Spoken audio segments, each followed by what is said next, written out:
we're going to move forward to the gripping scene of his passion and his death in the painting of Rogier Van Der Weyden, The Deposition of Christ from the Cross.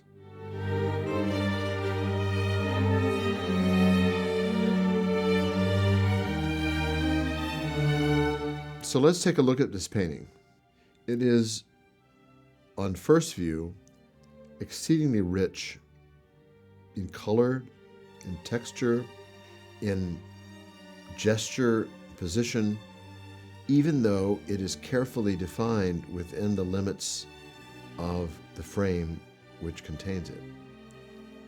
It's very beautiful.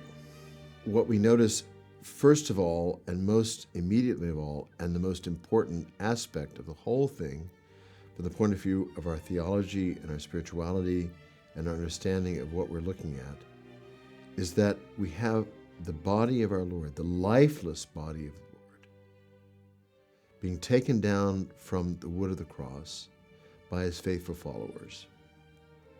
And at the same time, we have the body of Our Lady,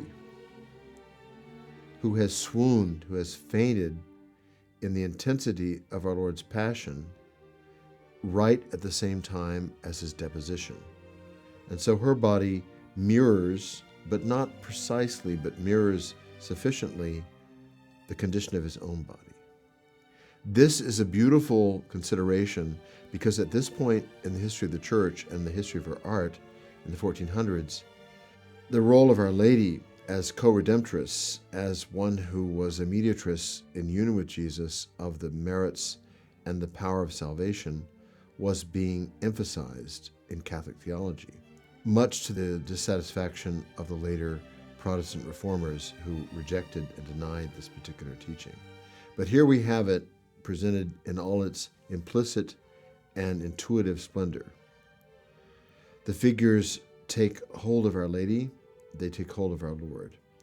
Her body is limp and helpless in the face of so much sadness and torment, and his as well.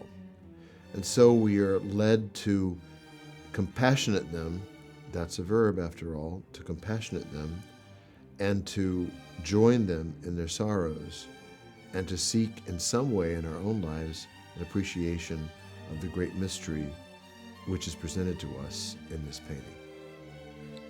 If one were to take one thought away from this painting, it would be sympathy, namely the suffering together of Jesus and his Holy Mother. In this painting, we're looking at a Flemish painting of the 15th century, which gives very acute attention to detail, and yet, on the other hand, is very conscious of the greater spiritual signification of the overall event.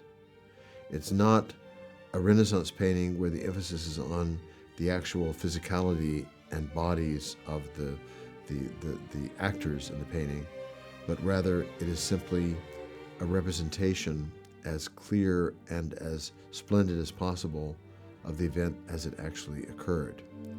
It's very beautiful, and in fact, we might say represents a kind of apogee of Christian sensibility in church art.